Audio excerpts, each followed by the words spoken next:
नमस्कार, मैं Ashwini KP news bulletin में आपके साथ। आइए देखते हैं आज के मुख्य समाचार। बीदर में वसीम रिजवी के खिलाफ प्रदर्शन और केस दर्ज। विधान परिषद चुनाव के 3 उम्मीदवारों के नामांकन मान्य है, कहा रामचंद्रन आर ने। सेक्स सीडी मामले में देरी को लेकर कोर्ट ने शीर्ष पुलिस वाले डीसीपी निरीक्षक के खिलाफ प्राथमिकी दर्ज करने का आदेश दिया। पीएम मोदी ने किया एशिया के सबसे बड़े नोएडा इंटरनेशनल एयरपोर्ट का उद्घाटन। देश में पहली बार पुरुषों से ज्यादा हुई महिलाओं की आबादी, प्रजनन दर में भी हुई कमी। कांग्रेस को तोड़ने में प्रशांत किशोर की साजिश, मोदी के डर से सोनिया गांधी से नहीं मिली ममता, अधीर रंजन चौधरी।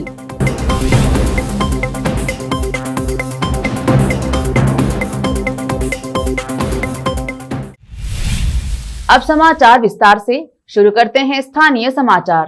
आज बीदर शहर में कुल जमात द्वारा वसीम रिजवी के खिलाफ विरोध प्रदर्शन किया गया। प्रदर्शन आज सुबह 11 बजे शहर की जामा मस्जिद से एक जलसा किया गया। उसके बाद वहां से प्रदर्शन शुरू होकर रैली निकाली गई, जो शहर के विभिन्न चौराहों और मुख्य सड़कों पर प्रदर्शन किया गया। प्रदर्शनकर्ताओं द्वारा वसीम रिजवी के खिलाफ नारेबाजी की गई। वसीम रिजवी ने पैगंबर की शान में गुस्ताखी की थी। इसके कारण शहर में रिजवी के खिलाफ प्रदर्शन कर टाउन पुलिस स्टेशन में केस दर्ज किया गया। इस अवसर पर जमीयत के प्रमुख सहित अन्य उपस्थित थे। जिला चुनाव अधिकारी रामचंद्रन आर ने बताया कि विधान परिषद चुनाव के लिए उम्मीदवारों ने नामांकन दाखिल किया है, जिसमें भाजपा के प्रकाश खंडरे, कांग्रेस के भीमराव पाटिल और आम आदमी पार्टी के गोविंद राव है। तीनों पार्टियों के उम्मीदवारों ने कुल 2 नामांकन दाखिल किए हैं। नाम वापस लेने की अंतिम तारीख 26 नवंबर है और 24 नवंबर को नामांकन की जांच में तीनों उम्मीदवारों के नामांकन सही पाए गए हैं। अब देखते हैं इस समाचार राज्य के। बेंगलुरु शहर की एक अदालत ने कब्बन पार्क पुलिस को बेंगलुरु के पुलिस आयुक्त कमल पंत, डीसीपी MN अनुच्छेद और कब्बन पार्क पुलिस थाने के निरीक्षक बी मारुति के खिलाफ प्राथमिकी दर्ज करने का निर्देश दिया है। 8वें अतिरिक्त मुख्य मेट्रोपॉलिटन मजिस्ट्रेट ने एक निजी शिकायत पर आदेश पारित किया, जिसमें कहा गया था कि सामाजिक कार्यकर्ता दिनेश कलाहल्ली द्वारा तत्कालीन मंत्री रमेश जारकीहोली के खिलाफ 2 मार्च 2021 को दर्ज की गई शिकायत पर प्राथमिकी दर्ज करने में देरी के लिए पुलिस अधिकारी जिम्मेदार थे। यह पता चला है कि हाल ही में कन्नड़ा साहित्य परिषद के राष्ट्रपति चुनाव में भगवा पार्टी के हस्तक्षेप से भाजपा और आरएसएस में हर कोई खुश नहीं है। चुनाव में दूरदर्शन के पूर्व अतिरिक्त महानिदेशक महेश जोशी का कथित रूप से समर्थन नहीं करने के लिए बेंगलुरु दक्षिण भाजपा के नेता M महेंद्र गौड़ा के निलंबन ने भगवा हलकों में चर्चा पैदा कर दी है। चुनाव जीतने वाले जोशी शुक्रवार को परिषद अध्यक्ष के रूप में कार्यभार संभालेंगे।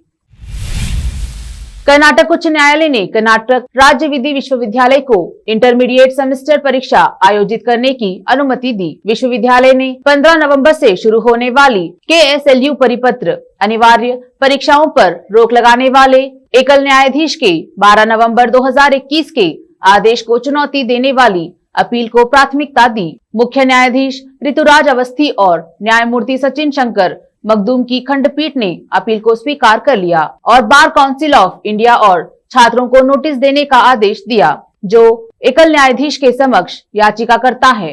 पीठ ने कहा कि मामले पर विचार करने की जरूरत है। अब लेते हैं एक छोटा सा ब्रेक, जल्द लौटेंगे ब्रेक के बाद।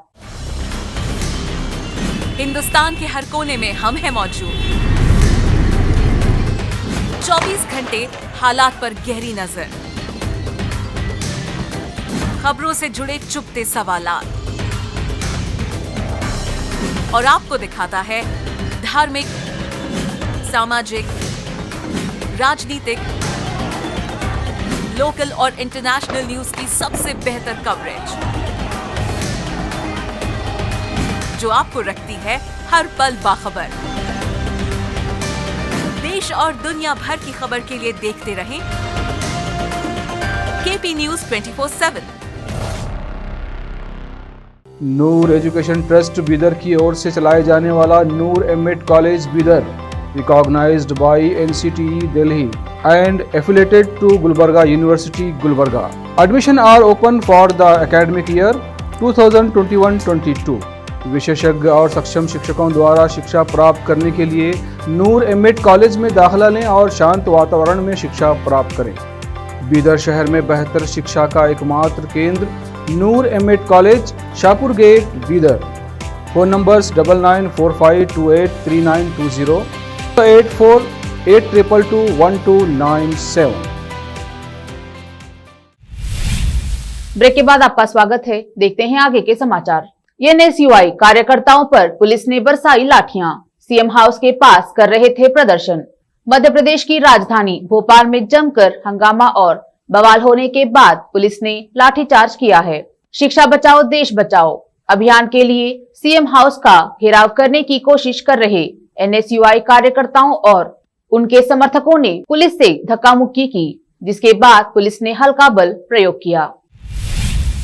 प्रधानमंत्री नरेंद्र मोदी आज पश्चिमी उत्तर प्रदेश के दौरे पर हैं। पीएम मोदी के इस दौरे से दो खास बातें जुड़ी हैं। एक तो ये कि जल्द ही यूपी में विधानसभा चुनाव होने जा रहे हैं। दूसरी ये कि 3 कृषि कानूनों की वापसी के ऐलान के बाद पीएम मोदी का ये पहला यूपी दौरा है। प्रधानमंत्री के दौरे से पहले राजनीतिक गठबंधन का खेल भी शुरू हो गया है। प्रधानमंत्री मोदी ने आज पश्चिमी यूपी में नोएडा इंटरनेशनल एयरपोर्ट का शिलान्यास किया। दिल्ली एनसीआर के बढ़ते प्रदूषण पर सुप्रीम कोर्ट ने सख्ती दिखाते हुए बुधवार को निर्माण संबंधी कार्यों पर रोक लगाने का फैसला जारी रखा। कोर्ट के इस फैसले के बाद दिल्ली के मुख्यमंत्री अरविंद केजरीवाल ने कहा कि सुप्रीम कोर्ट का आदेश सर माथे पर है, हम अपनी कोशिश भी कर रहे हैं। दिल्ली में अभी निर्माण संबंधी कार्यों पर रोक है। भारत में पहली बार पुरुषों के मुकाबले महिलाओं की संख्या ज्यादा हो गई है। राष्ट्रीय परिवार और स्वास्थ्य सर्वेक्षण के अनुसार देश में 1000 पुरुषों पर 1020 महिलाएं हो गई हैं। आजादी के बाद पहली बार ये रिकॉर्ड बना है जब पुरुषों की अपेक्षा महिलाओं की आबादी 1000 से अधिक हो गई है।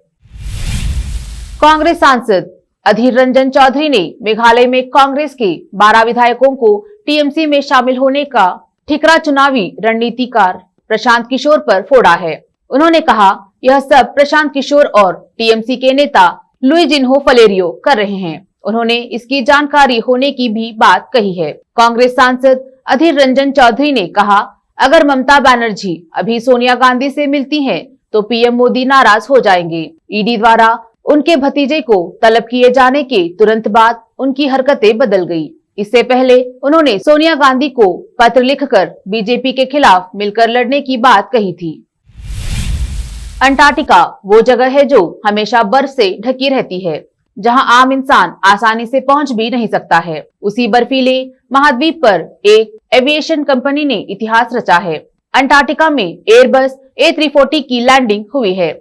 आज से पहले ऐसा कभी नहीं हुआ था। दूर तक कोई एयरपोर्ट नहीं, तो फिर इस विमान की लैंडिंग कहां और कैसे हुई? अंटार्कटिका में विमान की लैंडिंग होना एक ऐतिहासिक घटना है। देखते हैं समाचार फिल्मों के। अक्षय कुमार और कैटरीना कैफ की सूर्यवंशी की रफ्तार रोक पाएगी जॉन अब्राहम की सत्यमेव जयते 2। अब देखते हैं खेल जगत के समाचार। शुभमन गिल के खिलाफ कीवी टीम ने नहीं लिया डीआरएस। इरफान पठान और साइमन डोल ने दी ये प्रतिक्रिया। अंत में देखते हैं समाचार बाजार के। बदलने वाला है देश का बैंकिंग सिस्टम, नीति आयोग ने दिया डिजिटल बैंक का प्रस्ताव। फिर से एक नजर आज की सुर्खियों पर। बीदर में वसीम रिजवी के खिलाफ प्रदर्शन और केस दर्ज। विधान परिषद चुनाव के 3 उम्मीदवारों के नामांकन मान्य है, कहा रामचंद्रन आर ने। सेक्स सीडी मामले में देरी को लेकर कोर्ट ने शीर्ष पुलिस वाले डीसीपी निरीक्षक के खिलाफ प्राथमिकी दर्ज करने का आदेश दिया। पीएम मोदी ने किया एशिया के सबसे बड़े नोएडा इंटरनेशनल एयरपोर्ट का उद्घाटन। देश में पहली बार पुरुषों से ज्यादा हुई महिलाओं की आबादी, प्रजनन दर में भी हुई कमी। कांग्रेस को तोड़ने में प्रशांत किशोर की साजिश, मोदी के डर से सोनिया गांधी से नहीं मिली ममता, अधीर रंजन चौधरी।